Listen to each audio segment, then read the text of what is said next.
Bienvenidos a Conversaciones Pendientes.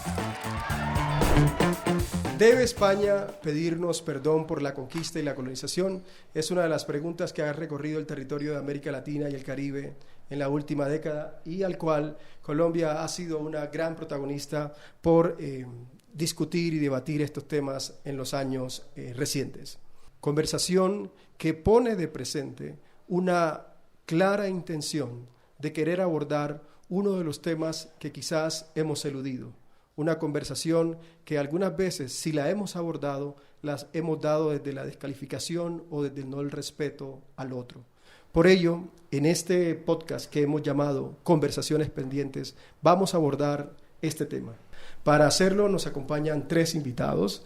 En primer lugar está la exgobernadora de Guambía, Luz-Dari Aranda Morales, quien desde el pensamiento y desde la cosmovisión MISAC abordará estos temas. También tenemos la presencia de Carlos Guillermo Páramo Bonilla, decano de la Facultad de Ciencias Humanas de la Universidad Nacional, quien ha estudiado temas relacionados con los indígenas de la Amazonía y del mundo andino. Y cierra este trío de invitados Carl Henry Langebeck, antropólogo de larga trayectoria, quien en su reciente libro Conquistadores e Indios propone una interpretación compleja sobre el proceso de conquista. Me gustaría iniciar entonces preguntándole a la exgobernadora, ¿debe España pedirnos perdón por la conquista y la colonización? Bueno, buenas tardes para todos, saludar y pues agradecer por este espacio que se abre hoy aquí y que pues de alguna manera tenemos esa voz, una voz que traemos desde el territorio y ante esto pues, ante la pregunta que nos haces, pues nosotros desde los pueblos indígenas hemos estado o ha sido un principio de lucha para nosotros para poder seguir existiendo y perviviendo a través del tiempo, cómo pues hemos sufrido en estos momentos de la historia, cuando hablamos de conquista, colonia e incluso hoy república. Pasar por estos momentos y que de alguna manera lo que hoy somos, lo que hoy tenemos, los conflictos que vivimos tienen unas raíces y creo que las raíces también vienen desde acá, desde el momento en que hubo ese, que dijéramos, una invasión, un genocidio en nuestro territorio. Perfecto, exgobernadora. Digamos, si le entiendo, su visión lo que trata de demostrarnos es parte de las estructuras de desigualdad que viven los pueblos indígenas obedece a ese proceso de conquista y colonización. Sin embargo, en las visiones que le he escuchado, profesor Carl Henry Langebeck, hay una mirada un poco más compleja, una mirada que escapa al discurso de buenos y malos. Usted ha tratado de posicionarse más o menos desde esa óptica. Frente a esa visión que usted tiene, no tan moralista de la historia, ¿cómo asume esta pregunta de ¿debe España pedirnos perdón? Esa es una pregunta de una enorme complejidad. Yo creo que a veces se nos escapa lo complejo que es eso. Yo voy a empezar por decir que nadie pierde nada pidiendo perdón, ¿sí? Y más si ese perdón está acompañado de dos cosas. La más importante de todas es que si de buena fe alguien nos pide perdón, lo mínimo que se espera es que lo perdonemos, ¿sí? Y si eso ayuda, bienvenido. Pero la pregunta se vuelve más compleja cuando nosotros, los latinoamericanos, decimos que nos pidan perdón, porque ahí la cosa se vuelve mucho más difícil. Yo creo que la gobernadora lo dijo bien. Esto no fue un proceso, todo este proceso violento, horrible, de la conquista, con todas las complejidades que tuvo, que no nos las enseñan ciertamente en los colegios, ¿no? Y podemos después hablar de esas complejidades, que no es simplemente buenos contra malos, sino que continúa después de la independencia. Entonces, cuando los latinoamericanos decimos que nos pidan perdón, la pregunta que yo me haría es, ¿quiénes somos nos? Yo creo que la República también tendría que pedir perdón, ¿sí? Porque la cosa evidentemente continuó. Esta fue una cosa que, Digamos, el que nos pidan perdón fue una cosa que se inventaron los criollos con la independencia. Los criollos no eran precisamente descendientes de indígenas, eran descendientes de conquistadores. Y se apropiaron del dolor ajeno para exigir un perdón, siendo ellos mucho más culpables, si se quiere, que esos otros que son fáciles de etiquetar. Entonces yo creo que es una pregunta que no es tan sencilla. ¿Quiénes somos nosotros? ¿Quiénes deben pedir perdón? Y voy simplemente a decir algo provocativo. El pueblo español del siglo XVI también fue víctima de la conquista. Fue un pueblo que usaron como carne de cañón con el dinero conseguido con los recursos americanos por toda Europa. Fue el siglo XVI un periodo de empobrecimiento del pobre español absolutamente radical. Fue un periodo en el cual muchachos de 12, 13, 14 años eran enviados a las minas para extraer mercurio, que es absolutamente tóxico, en España, además de lo que hicieron en Potosí, por supuesto, que todo el mundo sabe. Entonces se nos empieza a volver complejo el panorama. Pero ahora, por ejemplo, profesor, disculpe que lo interrumpa, es cierto, si uno se ubica en ese espacio temporal podemos encontrar esas complejidades, pero a día de hoy usted encuentra voces en España que hablan de la obra de civilización y cultura que la conquista y colonización llevó a nuestros territorios. Recientemente en el documental Hispanoamérica, por ejemplo, de López Linares, se habla de, pues, aquí había unas tribus indígenas que de un momento a otro, gracias a la labor de los españoles, abrazaron el barroco. Yo creo que ahí hay unas sensibilidades, digamos, unas discusiones. Eso es una vergüenza. Sí, eso es una vergüenza. Incluso hay alguien en España que dice ahora, yo tengo muy mala memoria para los nombres, pero a veces eso es muy bueno, que dice que si no hubiera habido la conquista, los indígenas se hubieran comido los unos a los otros porque eran caníbales. Sí, ese tipo de cosas, yo creo que eso ya eso no amerita ni siquiera una interlocución seria, porque es casi que caricaturesco. Es muy sintomático, por supuesto, una manera de ver el mundo terriblemente peligrosa, que se basa en esas etiquetas tan fáciles, ¿no? Y por supuesto es absolutamente espantoso. Desde su posición, profesor Páramo, digamos, hay esta intención, sensibilidad de los pueblos indígenas por reclamar una suerte de lectura distinta de lo que ha sido la conquista y la colonización, pero a la vez está el llamado del profesor Langeveldt de miremos con cuidado, que esto requiere de cierto grado de complejidad, de entendimiento un poco más ajustado a valores y a contextos que pertenecieron a determinadas épocas. ¿Cómo se ubica usted en esa conversación? No, a ver, yo creo que aquí están puestas sobre la mesa las coordenadas fundamentales de la discusión y me parece que se avienen bien, tanto más si se reconoce que es un fenómeno que está irremediablemente dispuesto en muy distintas escalas. Y esas escalas también tienen que ver con nociones de lo posible, tienen que ver con momentos históricos distintos. Estamos pidiéndole a una España entre los siglos XVI y XIX que nos perdone en el siglo XXI y que le pida perdón a un Estado-nación. Y estoy completamente de acuerdo con el razonamiento de Karl Langebeck al respecto de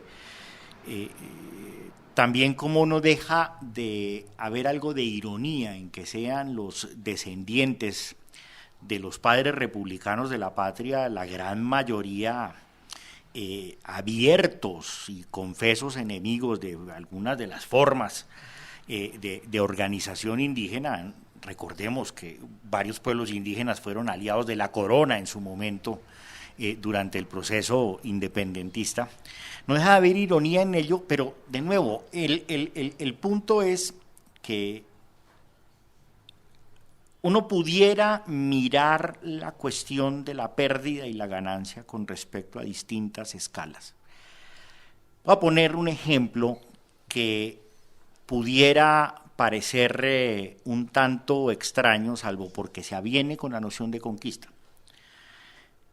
Para muchos pueblos indígenas hasta el presente, estoy hablando del día de hoy, a la hora de hablar de fenómenos de violencia armada, algunos de estos atroces, hasta el día de hoy, bien sea ejercidos por grupos armados de derecha, de izquierda, por el ejército, lo que fuere, por los brazos privados de terratenientes, se sigue aludiendo al momento de conquista, como uno que instaura una forma de violencia estructural de expoliación continua hasta el presente.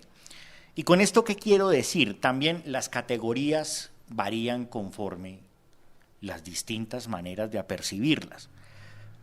Uno pudiera sustentar para ciertos efectos, solemos tener una versión de la historia dividida en periodos enormemente discretos y diferenciables, una conquista, una colonia, una independencia, una república. Para otros pueblos en Colombia, buena parte de los pueblos indígenas, si pudiera ser que esto no se extinguiera en ellos, para ciertos fines la conquista no ha terminado.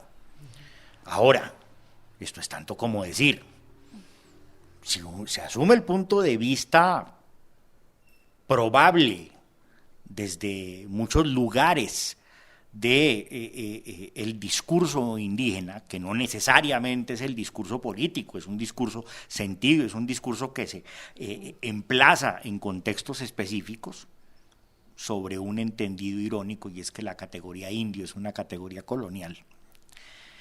Pues evidentemente lo que se percibe es una continuidad, y España y el tránsito hacia el mundo republicano es relativamente menor. Pues, ahí hay un punto clave, digamos, ustedes mencionan y asocian conquista, como en efecto lo fue, a expoliación, digamos, violencias simbólicas y culturales, pero uno escucha voces, y a mí me gusta hacer este ejercicio siempre de conectar el pasado con el presente. Uno escucha voces recientes hablando en torno a procesos que se van a dar en los próximos años. Estoy pensando, por ejemplo, en la conmemoración de los 500 años de la Fundación Hispánica de Santa Marta, que tendrá lugar el otro año, y una de las cosas que se vienen planteando es, bueno, vamos a conmemorar ese hecho teniendo como figura representativa a Rodrigo de Bastidas, o hay historias hermosas de la conquista que no hemos rescatado, dice recientemente Carlos Vives en un documental. Cuando usted escucha este tipo de frases, de opiniones, exgobernadora, ¿qué piensa, digamos? ¿Qué siente en torno a esa idea de una suerte de historias hermosas que no hemos contado de la conquista? Sí, nosotros como pueblos ancestrales, pues sentimos que hay una deuda histórica que no hemos dado el debate, no nos hemos sentado, pues aquí todo se gana con lucha, y eso ha sido, fuimos reducidos, invisibilizados, y prácticamente es con la Constitución del 91 que hay pues un reconocimiento a nivel de nación, pero a pesar de eso, todavía hay conceptos como lo que usted ahorita nos comparte, que dónde está lo bonito de la conquista, de la invasión que hubo acá. Entonces, todavía circulan este tipo de qué será, de pensamientos, porque no ha habido un debate, no ha habido, qué será, oídos, no se ha escuchado la voz desde el sentir de nuestros pueblos. Nosotros, desde la vivencia que hemos tenido, pues creo que ese dolor, no ha habido una reparación de ese dolor. Entonces, creo que es importante también ese reconocimiento, y eso lo hemos vivido en el Cauca mismo, cuando la fundación de Popayán se atribuye a Sebastián de Belalcázar. ¿Y qué pasó antes de Sebastián de Belalcázar? Está la Confederación Pubenense, donde pues habitaron muchos caciques, donde pertenecíamos a este espacio, y que luego fuimos reducidos y quedamos arrinconados en las montañas. ¿Dónde está esa historia? ¿Dónde está esa voz? Así como usted, gobernadora, menciona esa parte que reclama un lugar para lo indígena antes de la llegada de los españoles, uno también podría pensar en función de ¿qué le podemos decir a aquella gente que vive la hispanidad? Gente que, por ejemplo, busca un ancestro español con cierta devoción, que quiere viajar a España, que siente afinidades con gastronomía o clubes deportivos, porque construyen esos vínculos. ¿Cuál es su visión frente a eso? Digamos, ¿cómo hacemos con esta gente que vive la hispanidad y hace parte del territorio colombiano? Pues yo creo que eso es un resultado de esta educación que ha habido aquí, ¿no? Una educación colonizante, pues que buscó desde todos los medios ese epistemicidio, o sea, cómo borrar esta memoria desde nuestros pueblos y pues de alguna manera ese es el resultado que de pronto algunos colombianos se sienten más de allá que de acá, pero que no pienso que también eso hace parte del desconocimiento, de poder ahondar en sus mismas raíces, para saber de qué combinación, porque pues ese mestizaje es el resultado de todas las culturas que estamos aquí, y que se sienta más de allá que de acá, pues es falta de, ¿qué será?, de conocimiento, de la misma educación. Como le digo, hay una matriz colonizadora que está impuesta aquí, y que pues ese es uno de los resultados y que hay que empezar a cambiar. Creo que eso hace parte de la deuda que hay que devolver. Y frente a las otras sensibilidades, Karl-Heinz Legebeck, hay algo que es clave. Claro, nosotros desde el conocimiento histórico y en tu caso el conocimiento antropológico reclamamos, ubiquemos y entendamos esto en contexto, es casi que nuestra carta de salvación para mostrar la complejidad. Pero uno observa a pueblos afros, a pueblos indígenas, reclamando una ampliación de esa memoria nacional. Es decir, ya no es un tema de un gobierno, no es un tema de López Obrador, no es un tema de, en su momento, Hugo Rafael Chávez, o no es un tema del gobierno colombiano en estos momentos intentando decir, bueno, hay que reclamar o solicitar ya sea una suerte de reparación, una suerte de responsabilidad de parte de España, sino que son nuevas sensibilidades que han surgido desde distintas ciudadanías colombianas desde el hoy. ¿Qué hacer con esa sensibilidad? Es decir, cómo la sociedad civil y cómo los gobiernos deben tramitar, lidiar con estas nuevas sensibilidades que están reclamando un espacio que se supone en algún momento la hispanidad negó. También es una pregunta muy, muy, muy compleja. Yo creo que la gran lección de todo lo que está pasando, que como tú bien lo dices, supera ampliamente a cualquier gobierno. Eso es una cosa que viene profunda desde hace muchos años. Yo creo que la gran lección es que la noción de identidad como categoría absoluta y negación del otro es francamente cada vez más peligrosa. ¿Sí? Y en eso yo creo que tenemos mucho que aprender de otras formas como se genera la identidad. Y uno ve muchos casos indígenas en la cual la identidad no se construye como la construimos nosotros, que se construye a partir de yo soy bueno y el otro es malo. Así de sencillo. Y yo creo que eso es una cosa profundamente cristiana, profundamente compleja, que se ha metido no solamente en cómo nos relacionamos con las deidades, sino cómo nos relacionamos con la política. Y eso es muy complicado porque eso nos está llevando al mundo a ser un lugar peligroso. Y ahí es donde tal vez entran las sensibilidades. Las sensibilidades son múltiples. Acá no vamos a tener todos la misma sensibilidad, afortunadamente. Y creo que tenemos que empezar a ver el mundo de una forma distinta, en la cual esa visión moral, profundamente idealista en términos completamente marxistas de la palabra, en que hay unos señores buenos y unos señores malos, y uno siempre está al lado de los buenos, ¿no? Por nacimiento, ¿no? por unas cosas relativamente aleatorias, pero que nos lo tomamos muy en serio. Yo creo que esa forma de construir al otro como negación de lo que uno es muy compleja. Ahora, ha sido la historia, ¿sí? La noción de civilización que se empezó a implementar con más fuerza a partir del siglo XVIII que del siglo XVI, ha hecho mucho más daño porque es precisamente eso, es la negación de otras sensibilidades. Pero tenemos que encontrar la fórmula para que esas sensibilidades sean capaces de coexistir, tal vez sin que nadie sea capaz de convencer al otro, pero con la certeza de que eso es un valor para la humanidad y que tenemos el reto de hacer que eso sea útil para todos, porque si no vamos a caer exactamente en el mismo juego de esos propósitos civilizatorios que hicieron tanto daño a las comunidades indígenas y a muchas otras comunidades alrededor del mundo, porque esto fue mundial. Yo creo que ese es el gran reto, y yo creo que eso implica un cambio de paradigma. No podemos seguir pensando igual que los curas del siglo XVI, ni que los ilustrados del siglo XVIII. Tenemos que empezar a entender que este juego se llama diversidad. y que la diversidad es en serio, y que en este territorio hay múltiples sensibilidades, y que eso es bueno. Pero cada vez además, digamos, yo pensaría que justamente siguiendo el hilo de lo que señala Carl, o sea, esa diversidad también, ese reconocimiento de la diversidad también implica el poder desarrollar una sensibilidad para poder ponernos un poco en los pies de otra gente en otro tiempo. Es decir, es relativamente fácil pasarle cuenta de cobro a quien sea en el pasado, cuando lo juzgamos desde el lugar nuestro. Y de nuevo, el punto es efectivamente el de trascender la idea de una lectura entre buenos y malos.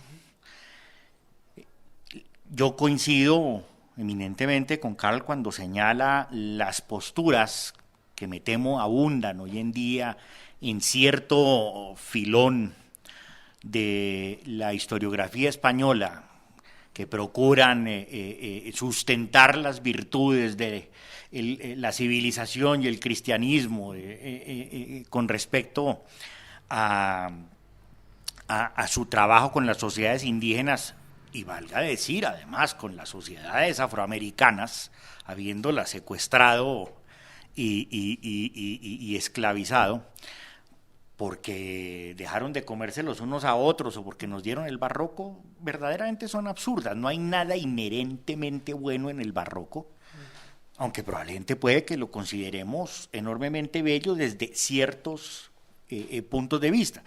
Pero el punto es que también pues hay que mirar si este tipo de discusión no es una discusión de nuestros tiempos, sino de aquellos tiempos. Vamos, yo abogaría por cierta perspectiva, si me permiten, de drama. Y esto es un gigantesco drama. Y es un gigantesco drama muchas veces en clave trágica. Ahora, valga decir, en las tragedias hay historias bonitas también. Digamos, el punto no va tampoco en desestimar, por así decirlo, las historias bonitas, a pesar de lo desafortunado, coincido, de la forma en que se dice, sino se trata de verlo en un complejo de situaciones en los cuales en últimas todos están sujetos a unos papeles enormemente dramáticos y con unas consecuencias terribles. Lo que no se puede negar es que hubo genocidio. Lo que no se pudo negar es que hubo una enorme violencia. Lo que no se pudo negar es que evidentemente, inclusive más allá de lo que España u otra potencia hubiera buscado, pues se generó una hecatombe poblacional y unas transformaciones ingentes, y eso evidentemente, cuando menos creo yo, que se pudiera asumir con humildad, no exaltando en últimas los beneficios de la civilización. Pero precisamente cuando uno hace uso de este llamado que usted está planteando a respetar esas nuevas sensibilidades y tener en cuenta lo que en contexto ocurrió, lo que uno encuentra es una suerte de barrera, por un lado, de personas que dicen, no, eso hace parte del pasado, dejémoslo quieto allá en el pasado. Hay una suerte de derecho al olvido que podemos reclamar. Hay que dejar eso ya anclado en ese espacio y mirar hacia el presente. Yo creo que también hay una conversación que deja de lado los efectos que esos procesos siguen teniendo en nuestros días. Creo que ahí hay un tema que hay que mirar con sumo cuidado. ¿Estaríamos de acuerdo entonces nosotros en esa suerte de derecho al olvido? ¿Nos podemos permitir como sociedad nosotros olvidar eso, dejar eso y proyectar el futuro sin tener en cuenta parte de esa realidad? Es un tema que creo vale la pena, digamos, revisar con cierto detenimiento y que creo se pasa por alto cuando se desestiman acciones que suelen hacer, digamos, los pueblos indígenas con lo que hicieron con Gonzalo Jiménez de Quesada, o un reciente Círculo de la Palabra que se hizo en el Museo Nacional, donde se cuestionaba la idea de autorreparación y se reclamaba precisamente un efecto de esa naturaleza. Voy a contar una anécdota. Yo creo que ahí entramos a un tema que es clave, que es el uso de la memoria. ¿Para qué vamos a usar la memoria? Uno puede usar la memoria para odiar eternamente a quien creemos es malo. Y es usualmente como ha funcionado. Eso no sirve ya. Si la memoria no se usa para construir una humanidad distinta, la memoria es genocida. ¿Sí? No hay genocida en la historia de la humanidad que no haya convencido a la gente que está orando por una buena causa.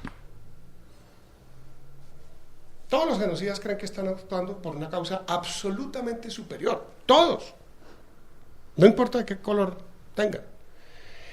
Y eso es peligroso, porque esa noción de bien y mal se puede usar de maneras absolutamente trágicas. Entonces yo creo que la memoria es muy útil si ayuda a que las cosas que han pasado, no que nunca más me vuelvan a pasar a mí, que esa es fácil, sino que nunca le vuelvan a pasar a nadie. Y esa es fundamental, porque eso es lo que nos permite dialogar. Y yo creo que esa memoria debe incluir las complejidades de las cosas. Voy a dar un ejemplo, un poco anecdótico si se quiere, que es, todas nuestras fuentes de la conquista son conquistadores muy importantes, que escribieron grandes obras. Ese no era el conquistador de a pie. Lo que hoy es Colombia tiene la suerte de tener un relato de un cronista de a pie, que es muy raro, son testimonios muy raros, a veces porque no sabían leer ni escribir, pero generalmente porque a nadie le importaba lo que escribiera, que es un señor que se llamaba Pero López, que estuvo en el Alto Magdalena en medio de una violencia conquistadora desbocada. Y hay una escena en la cual los indígenas toman venganza, justificada plenamente, y matan a un conquistador, a un oficial, digamos. Y Pero López reacciona de una manera muy interesante. Pero López dice, pues mire, lo que pasa en Indias es que quienes son crueles con los indios tienen esa muerte. Como diciendo, se la merece. ¿Sí? Se la merece. Este era un soldado de a pie que es el equivalente al desplazado de hoy. Que ese era el conquistador de a pie en muchos casos. Entonces uno tiene que empezar a ver esas complejidades y esas riquezas para entender que la historia se construye también de forma compleja y que es lo primero que tenemos que enfrentar para poder construir un futuro. Por eso digo, el perdón, la memoria solamente serán útiles en la medida que la aprovechemos para construir. Pero pareciera, digamos, que la memoria, tal cual como se plantea, está destinada, o hay sectores que le quieren destinar a estar en singular. Claro. Y ese es un poco también digamos, el reclamo de los pueblos indígenas, claro, de las comunidades afro. ¿Cómo hacemos para ampliar esa memoria? Es parte también del ejercicio que estamos haciendo. Me parece importante es que ampliar sea efectivamente ampliar. No es sustituir, no es tumbar un ídolo por erigir otro, por decir algo. Ampliarlo es reconocer, entre más se amplíe, más matices se encuentran, justamente más conexiones, y conexiones que por fuerza mayor tienen que obligar también a poner en cierto grado de duda muchas de las historias que teníamos tan ciertas, tan fijas sobre lado y lado. Es decir, yo le quisiera preguntar, por ejemplo, a la exgobernadora, si ampliar la memoria sobre los pueblos indígenas es tanto como reconocer que, claro, indudablemente se trata de una historia vehemente de lucha, pero también es una historia de mutuos beneficios para ciertos fines, y son beneficios que están condicionados por la situación. Es decir, no se trata de darle la cultura o recibirla de alguien, sino de adecuaciones continuas que hacen que justamente esas luchas se hayan podido dar de una manera u otra. Y pienso, por ejemplo, en un caso que es interesante porque viene a cuento, la muy paradójica relación con el mundo misionero. El mundo misionero siempre ha sido, y lo hemos solido ver como algo, como una extensión del proyecto conquistador, bien sea en el mundo republicano, en el mundo de la conquista. No obstante, para ciertos fines uno pudiera entrar a mirar que más allá de sí mismo, los misioneros le dieron a los pueblos indígenas ciertos elementos que luego se convirtieron fundamentales en la lucha. Para comenzar, la escritura y la lectura. Es decir, los inscribieron a las malas en el mundo de las misiones, a punta de rejo y de maltrato, pero paradójicamente uno encuentra que en una generación de líderes, por ejemplo, del suroccidente se formaron fue en el mundo de las misiones. Entonces, esto no es una vindicación de los misioneros, ni mucho menos. Hubo enorme abuso por parte, pero a lo que voy es que hay una situación mucho más plástica y paradójica en la cual los fenómenos de alguna manera devienen en otra cosa conforme se van adecuando a las circunstancias del tiempo. A lo que voy es que ampliar la memoria implica reconocer el sinnúmero de matices, ironías, paradojas, etcétera, a las cuales probablemente cualquier sociedad tiene que abocarse para seguir existiendo.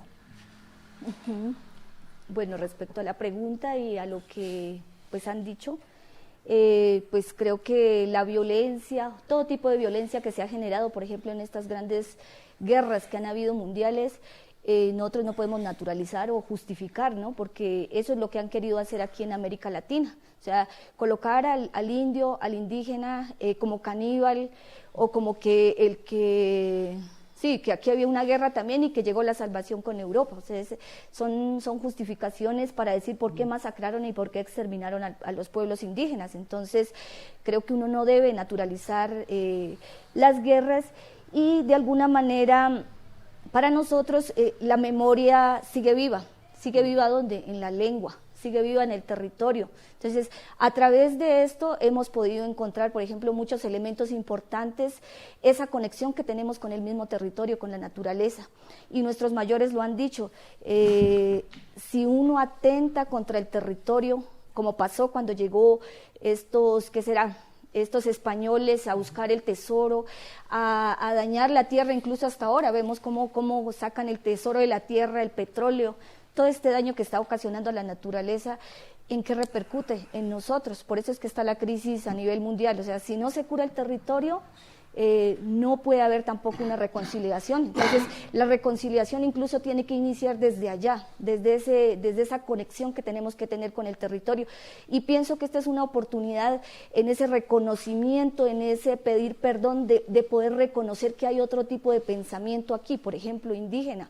Poder que nos lleguen a nosotros, a los pueblos, y decir, sí, hay esa voz, hay ese conocimiento, hay esa relación, o sea, llevamos otro tipo de mensaje, de decir, conectémonos con la naturaleza. Hemos perdido esa espiritualidad, por eso nos creemos los dueños del mundo, los dueños de los recursos. No nos duele vender el agua, no nos duele vender un árbol, no nos duele vender muchas cosas que hacen parte de nosotros mismos. Por eso nuestro mensaje es, somos hijos de una misma madre tierra, por ende somos hermanos, y como hermanos pues deberíamos pues estar en esa convivencia. Por eso para nosotros hablamos del Pichín del Inyawarami, o sea, esa convivencia, esa relación con la madre tierra, y que pues lo hemos perdido. Y hoy pues con esta crisis mundial que estamos viviendo, yo pienso que más que nunca debemos buscar ese tipo de mensajes, ese tipo de relacionamiento. Entonces pienso que la memoria por eso aquí juega pues un papel muy importante. Entre más reconozcamos qué será a los pueblos, y como algunos lo dicen, la verdad de qué es el mundo está construido en muchos rincones. Está en Europa, está en África, está acá. Entonces, ¿cómo escarbamos en esa verdad, en ese pedacito de verdad, para poder construir una convivencia? Creo que ese es el mensaje que nosotros llevamos, o que nosotros queremos que se haga un reconocimiento, porque pues prácticamente a nosotros nos han tenido como menores de edad, como salvajes, como que no pensábamos hasta la Constitución del 91, pero nosotros sí hemos venido en ese caminar y en ese pensar. Entonces, por eso estamos hoy aquí, y pues llegando con esta voz aquí a todo, diríamos por ahora aquí en Colombia, y poder, sí, que hagamos esas reflexiones. El tema de la memoria, tal cual como ustedes lo expresan, se vuelve sumamente complejo porque, claro, la memoria no se mantiene pura ni contaminada. La memoria va variando con el tiempo, dependiendo de las demandas que el presente suele hacer al pasado. Generalmente eso es lo que ocurre y lo que uno observa y experimenta. De hecho, algunos de estos monumentos que tienen que ver un poco con la memoria y la iconografía que han sido derrumbados, no fueron, construidos o instalados en nuestro territorio en el periodo colonial. Muchos muchos de ellos son de la segunda mitad del siglo XX. La mayoría. Casi todos. Por ejemplo, el de Pedro de Heredia, que está en Cartagena, que constantemente quieren derribar, es de la segunda mitad del siglo XX. Y entonces aquí viene un tema que es clave y fundamental, y la exgobernadora lo mencionaba, que tiene que ver con la pedagogía. Uno esperaría que para la ampliación de la memoria, la historia jugara un papel fundamental dentro de ese proceso de dotar de significados esto que estamos aquí conversando. Pero ese proceso ha tardado. La respuesta de las comunidades indígenas, o de algunas comunidades indígenas, en particular el ejemplo que hemos una y otra vez señalado con Sebastián de Belalcázar o de Gonzalo Jiménez de Quesada, es decir, bueno, vamos a derribar eso, a ver si nos escuchan. Entonces allí hay una conversación, creo yo, o una forma, una estrategia distinta de poder ampliar ese ejercicio de la memoria. ¿Cuáles serían esas otras rutas, digamos, para explorarla, que vayan más allá de lo que habitualmente nosotros tenemos como educación, digamos, como pedagogía, pero que acá se está trazando una posible ruta, hay múltiples vías y hay que seguir explorando esas vías para finalmente llegar a esta comprensión que queremos de ampliación de la memoria de manera más amplia? Yo en primer lugar quiero adherir a algo que acaba de decir la exgobernadora, que es muy útil y yo creo que es muy valioso. La verdad no está en un solo lugar. Olvidémonos de eso. Ese ha sido el drama de la humanidad, creer que la verdad está en un solo lugar. La verdad está en muchas partes. Y uno de los retos es entender eso. Usted tiene razón, mire, todas las estatuas fueron montadas por el régimen republicano y fueron montadas en el momento en que se empezó a consolidar, duélanos o no nos duela, la idea de América Latina, porque Colón y los conquistadores representaban la latinidad, que fue un proyecto imperial francés, entre otras cosas, ¿no? Pero con las estatuas han pasado cosas fantásticas y ahí es donde entran los matices. Ustedes se acuerdan la estatua de Jiménez de Quesada en la Jiménez, que fue derribada. Afortunadamente, porque era horrorosa. Era fea. Ahora sigue siendo feo lo que dejaron, pero bueno. Hubo una comunidad indígena de Bogotá que le hizo a Jiménez de Quesada un ritual de enterramiento. Y lo perdonó. Esas historias no se cuentan. Eso apareció en la prensa ahí, 2 líneas. Y en su libro. Sí, porque me costó un trabajo bruto encontrar la referencia, pero yo creo que esas son las cosas interesantes. ¿Es un ritual de enterramiento o fue un juzgamiento? Juzgamiento. No, y lo perdonaron. ¿Lo perdonaron? Le dijeron, su alma ya usted está lleno de maldad. Pero ojo, no fue la visión tradicional nuestra de usted, Jiménez de Quesada, es 100% malo y se va a ir al infierno. No, fue un proceso en el cual lo limpiaron y dejaron que su alma descansara en paz. Yo a veces pienso que lo que necesita la humanidad es eso. No porque Jiménez, no estoy haciendo una apología de Jiménez de Quesada, que entre otras cosas, en lo que te acabo de dar, en lo que te acabo de dar y te prometí, era un criminal. Era un criminal. Era un abogado, pero además de abogado criminal. Sino es la actitud que tenemos que tener nosotros ante las cosas del pasado, que es muy interesante. Y de nuevo, yo insisto, el perdón o pedir que nos pidan perdón, el nos, muy entre comillas, porque yo creo que la sensibilidad que puede tener la exgobernadora es completamente distinta a la de Carlos o a la mía o a la suya. Yo creo que eso solamente sirve si construye, si derrumba muros, si empezamos a entender al otro, por antipático que nos parezca al otro. Nadie va a simpatizar con la conquista. Eso fue un proceso mucho más violento de lo que la gente cree, de hecho. ¿Sí? Mucho más violento de lo que la gente cree.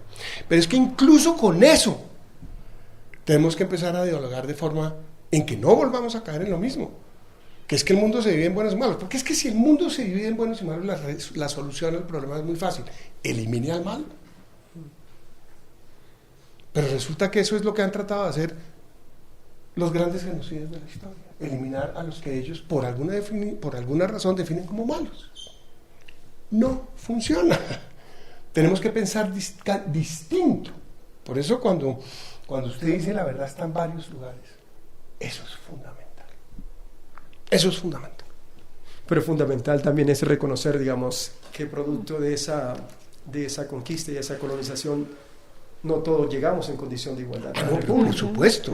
Pero Sí, por yo creo que supuesto. ahí es donde está la. Pero ahí está la parte el importante, reto, digamos. pero ahí el reto es mirarnos al espejo. Y el espejo no es solo lo que ocurrió hace 500 años. El gran espejo que nos debe hacer reflexionar a nosotros es lo que ocurre hoy. ¿Y en qué medida somos responsables? Y ahí a mí me gusta mucho una reflexión. Los colombianos reaccionamos con 1492. Bien o mal. Habrá quienes dicen que qué maravilla porque le llegó la lengua más hermosa del mundo y todas esas bobadas. Pero no reaccionamos ante 1967. Y yo creo que 1967 es mucho más importante para nosotros que 1492. ¿Por qué? Porque en 1967 un grupo de colombianos invitó a unas familias indígenas a comer en los llanos orientales y los envenenó. No españoles, de colombianos. Y los envenenó. Y cuando la justicia intervino, la respuesta es: no sabíamos que eran humanos.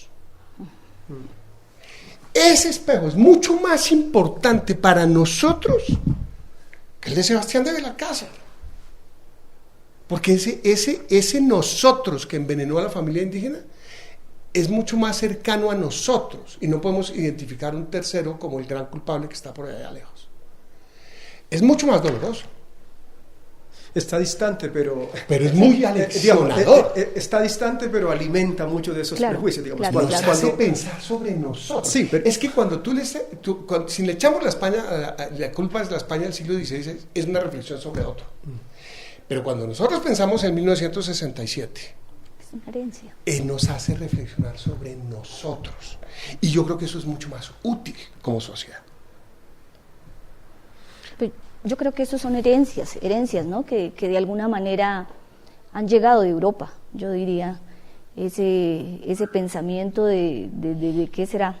De sentirse superior, de sentirse único y de alguna manera lo que no se parece a mí o lo que es diferente a mí, entonces... Sí, pero yo ahí con todo respeto disentiría en algo fundamental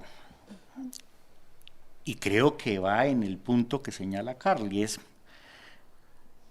creo que el problema es que ya hace rato eso dejó de venir de Europa y se ha vuelto un producto autóctono nuestro, y eso es tanto más preocupante.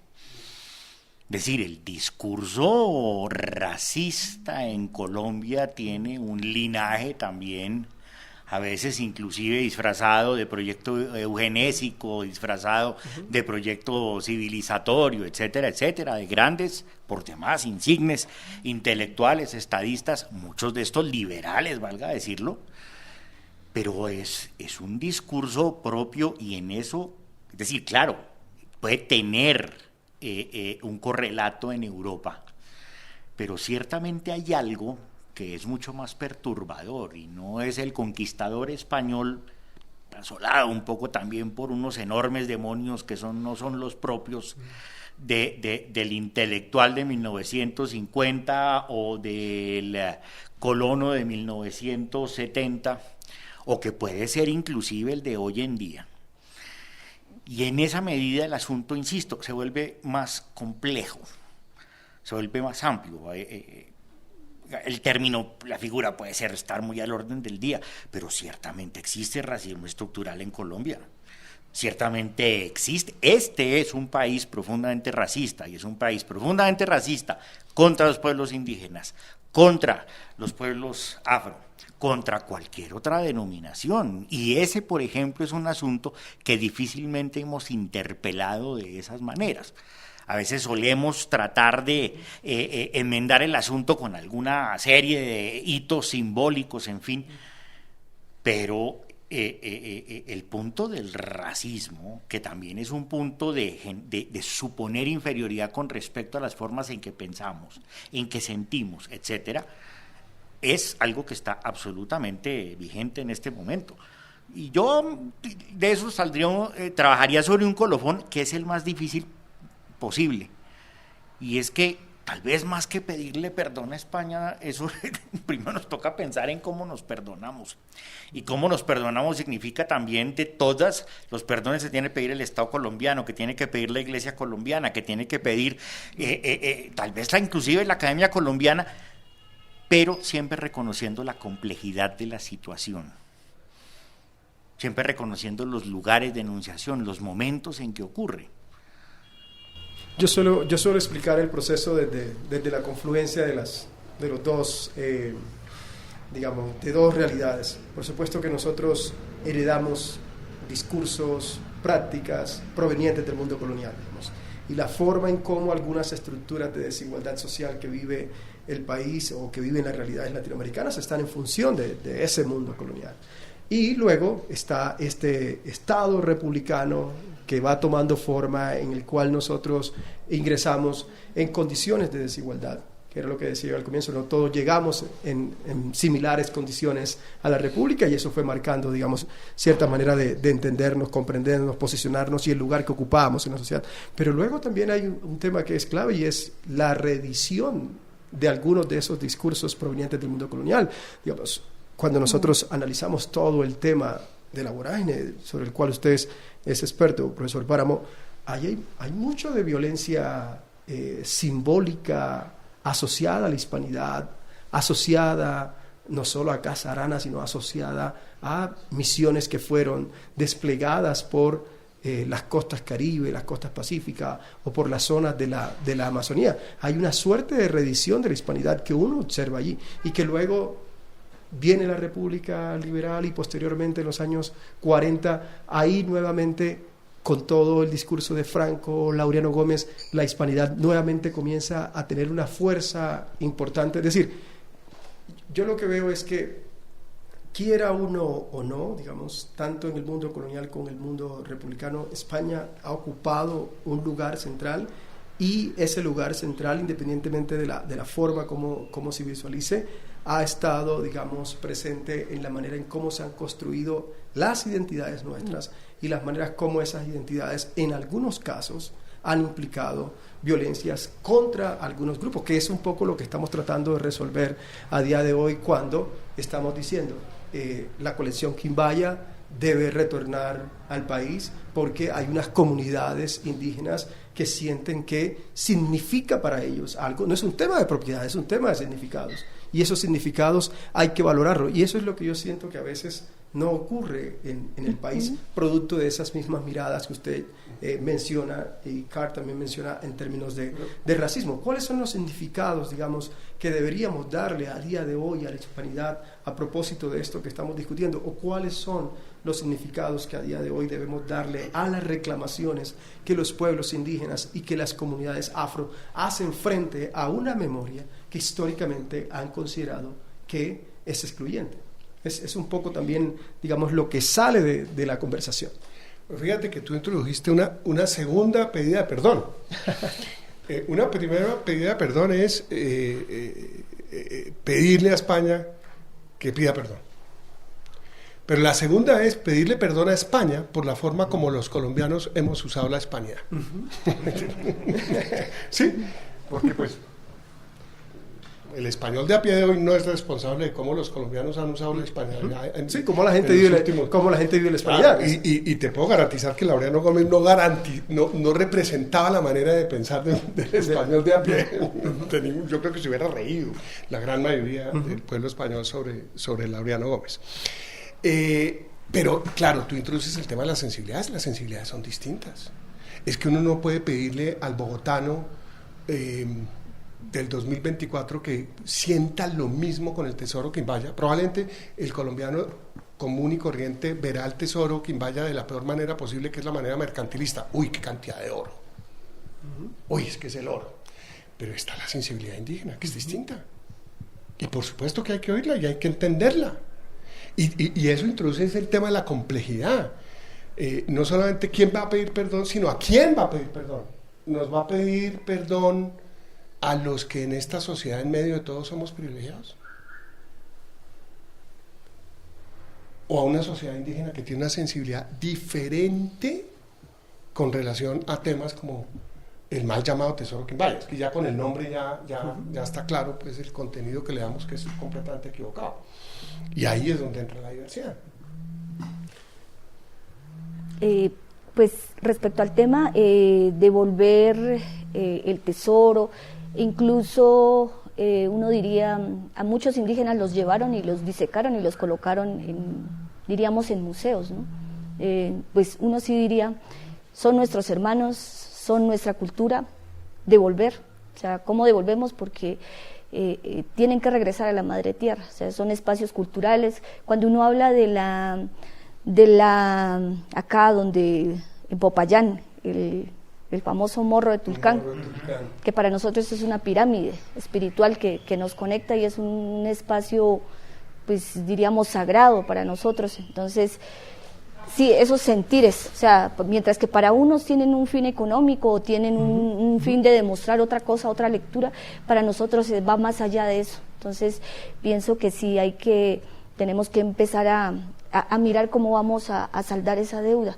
Y de alguna manera yo pienso que el perdón, que alguien de España se atreva a decir, sí, lamentamos lo que hicimos, ya una palabra así va a tener un impacto político, y ese impacto político va a generar nuevos caminos. Por ejemplo, decir en España, poder conformar unas cátedras que sean más acordes a esta historia, porque pienso que allá se están dando otras cosas y incluso se está reproduciendo ese pensamiento, o sea que ellos fueron la salvación para América, trajeron, bueno, una cantidad de elementos civilizatorios que no son, y que pues, incluso también económico, debería haber que dijera crear una bolsa para que los pueblos que de pronto quieran en cuestión de la memoria, reivindicar la memoria, de qué manera lo van a hacer, económicamente deberían generar un espacio claro, para pero valga eso. Decirlo en justicia, en primer lugar creo que los historiadores de última generación más críticos, llegando casi al extremo de revivir también la leyenda negra, es decir, sin ponderaciones a lo que voy, sobre el registro histórico de la conquista, son españoles.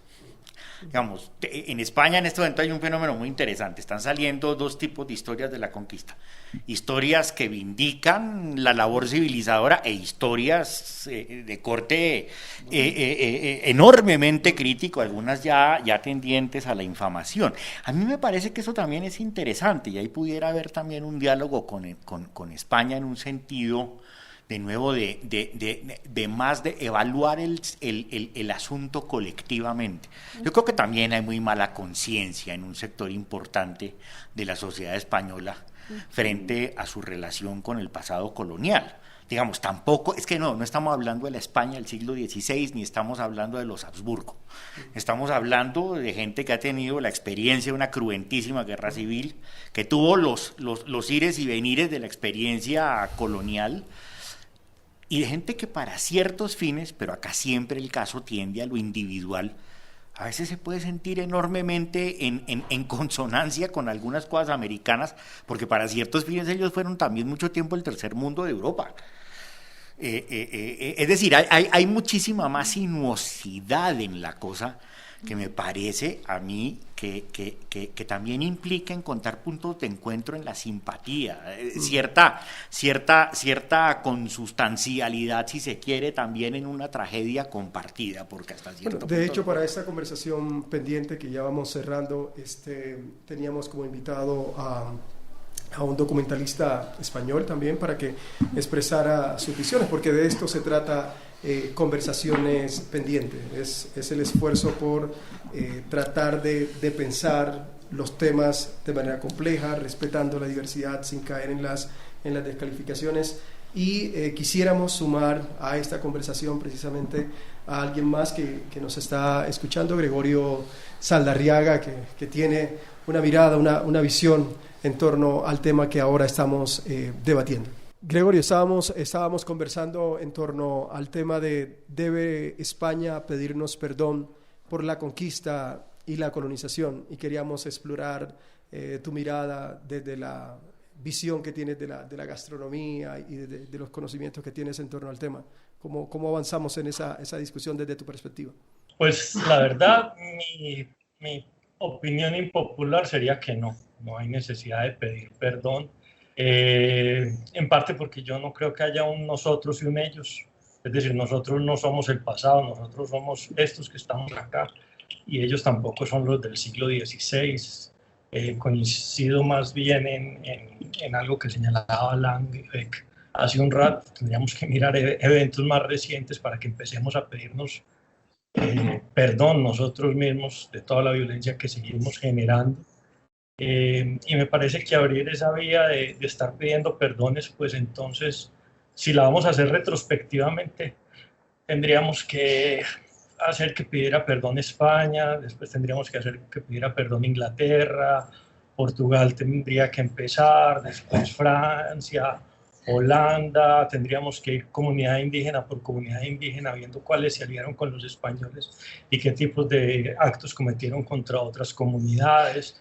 Después tendríamos que ir a los africanos que esclavizaron africanos, y así sucesivamente. Lo que tendríamos es un sinfín de perdones que habría que estar pidiendo, y que yo creo que, pero puedo estar equivocado evidentemente desde mi posición, que poco aportarían a nuestra propia reconciliación con nuestro pasado. Yo invitaría como a dejar de pensar en esencialismos de que somos los mismos del pasado, ¿no? Es decir, aquí retomo a Massimo Montanari, historiador de la alimentación, las raíces son múltiples, variadas y diversas y muy complejas, y el presente es una cosa y el pasado es otra, o como diría Conrad, el pasado es un país extranjero en el que las cosas son diferentes. Entonces yo sé que políticamente tiene unos fines hacerlo, pero me parece que sería un poco convincentes, y a riesgo de ser nihilista diría que solo terminaría limpiando unas conciencias fáciles de limpiar, lo cual quiere decir que son malas conciencias que fácilmente vuelven y se ensucian sin ninguna dificultad y se vuelven y se limpian nuevamente con un perdón. Vale, Gregorio, muchísimas gracias. Realmente allí el tema, y lo hemos estado conversando, es cómo somos capaces de escapar a las miradas moralizantes de la historia, las miradas que juzgan el pasado desde una perspectiva moral, sin que eso implique reconocer, digamos, algunas de las consecuencias, de los impactos que los procesos de conquista y colonización suponen a día de hoy para los territorios de la América Latina y el Caribe, y que además de ello ponen en juego esa no tanta distancia entre el pasado y presente, sino las conexiones que hay entre esas dos esferas a partir precisamente de las sensibilidades de los pueblos indígenas, sensibilidades de los pueblos afros, que están reclamando una ampliación de la memoria. Una memoria que, como tú dices, es una memoria, por supuesto, como es la historia, como es la cultura, atravesada por la política, porque en el fondo hay una dimensión política que atraviesa, digamos, toda y cada una de estas esferas de la sociedad. De esto, digamos, se trata conversaciones pendientes, tratar de abordar temas que en la sociedad colombiana a veces hemos dejado de lado por incómodos, o que los hemos abordado descalificando al otro. Hemos tratado de abordar este tema desde el lenguaje franco, abierto, planteando las preguntas y escuchando a Luz Dari Aranda, a Carl Henry Langebeck, a Carlos Páramo y a Gregorio Saldarriaga conversar sobre ¿debe España pedir perdón por la conquista y la colonización? Conversaciones pendientes.